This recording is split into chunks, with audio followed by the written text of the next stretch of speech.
नमस्कार दोस्तों, मैं आपका स्वागत करती हूं हमारे YouTube चैनल बालाजी एवियरी में। आशा करती हूं आप और आपके सभी बर्ड्स अच्छे होंगे, स्वस्थ होंगे। अपनी आखिरी वीडियो में हमने बात की थी कि मोल्टिंग होती क्या है, कि मोल्टिंग का जो प्रोसेस होता है वो कैसे होता है। आशा करती हूँ आपको वीडियो समझ आई होगी। अगर आपको वीडियो में कोई भी इश्यू है या कुछ समझ नहीं आया है तो आप मुझे डायरेक्ट DM कर सकते हैं, आपको आपका रिप्लाई ज़रूर मिल जाएगा। खैर, आज की वीडियो की हम बात करते हैं। आज की वीडियो में मैं आपको बताने वाली हूँ कि आप अपने बर्ड को कैसे हेल्प कर सकते हैं इस मोल्टिंग पीरियड में, कि उसकी कैसे आप हेल्प कर सकते हैं कि वो इस मोल्टिंग पीरियड के दौरान थोड़ा बेटर फील करे। सबसे पहली बात क्या होती है कि मोल्टिंग के टाइम पे बर्ड की जो इम्यूनिटी होती है वो थोड़ी लो हो जाती है।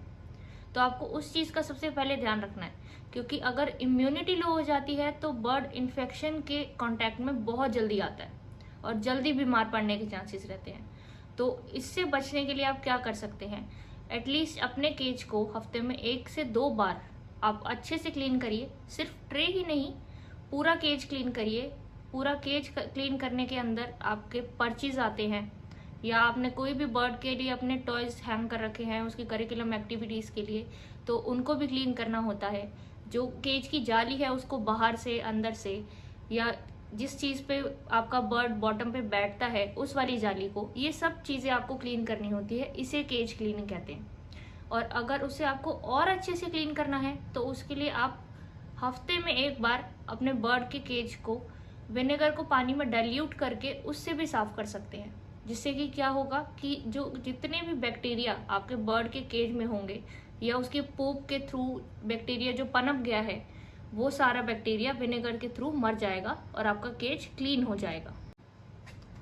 दूसरी चीज़ आप क्या कर सकते हैं कि अपने बर्ड की डाइट थोड़ी सी चेंज कीजिए। जब वो मोल्टिंग पीरियड के दौरान आप डाइट दे रहे हैं, उसमें आपने करना क्या है कि आप थोड़ा उसको प्रोटीन एक्स्ट्रा दीजिए, या उसकी जो न्यूट्रिशनल वैल्यूज़ है उसकी डाइट में वो ज़्यादा बढ़ा दीजिए, या उसको कैल्शियम थोड़ा ज़्यादा प्रोवाइड कीजिए। क्योंकि इस टाइम पे बर्ड के फेदर्स जो हैं वो लूज़ हो रहे होते हैं। ऑलरेडी नए फेदर्स आ भी रहे होते हैं, बट स्टिल जो उसके फ्लाइंग फेदर्स हैं या उसके जो ओल्ड फेदर्स हैं, ग्रोन अप फेदर्स हैं, वो सब धीरे धीरे निकल रहे होते हैं एक एक करके।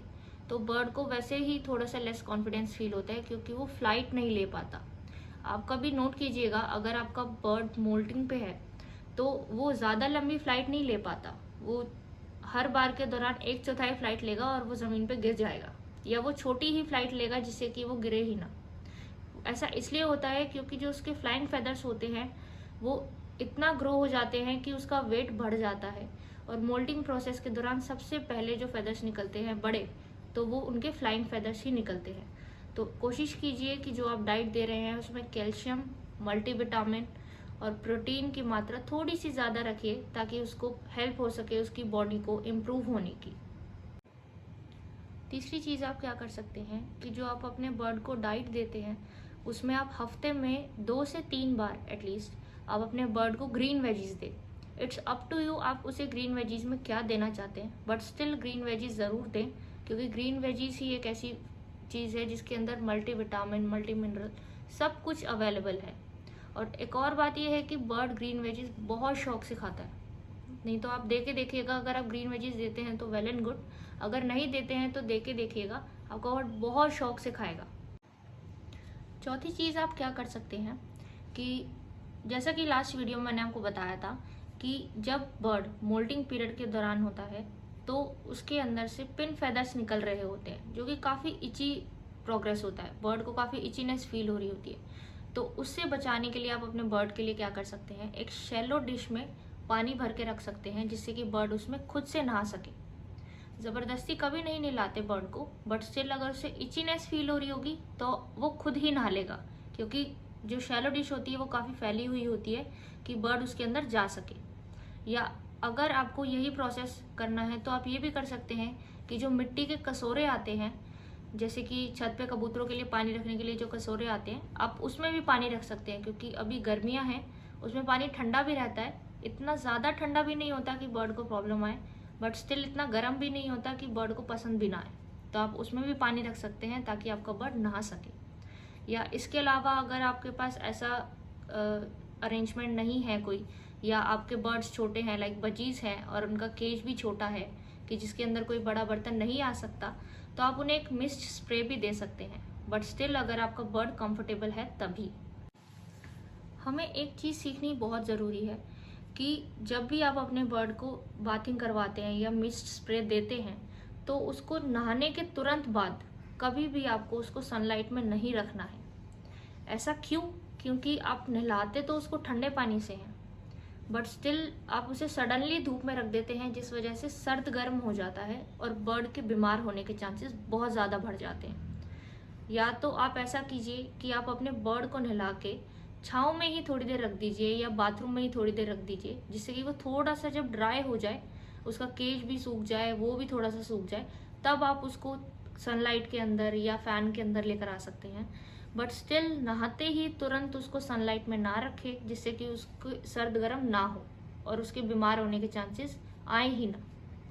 हाँ, लेकिन सनलाइट भी ज़रूरी है, तो आप ये कर सकते हो कि मॉर्निंग में, जो मॉर्निंग की सनलाइट होती है, उसके अंदर आप अपने बर्ड का केज प्लेस कर सकते हो 15 से 20 मिनट के लिए सनलाइट में, जिससे कि उसकी जो विटामिन डी की कमी है बॉडी में, वो भी फुलफिल होती रहे और उसकी बॉडी के अंदर विटामिन डी पूरी रहे।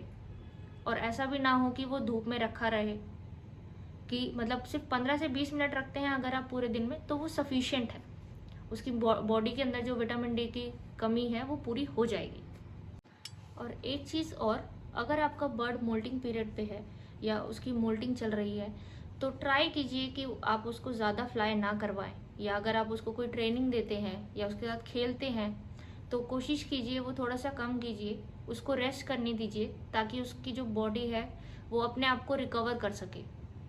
तो आज की वीडियो हम यहीं समाप्त करते हैं। आपकी कोई भी क्वेरीज हो या आपको कुछ ना समझ में आया हो, तो प्लीज़ डू कमेंट, आपको आपका रिप्लाई ज़रूर मिल जाएगा। Bye bye.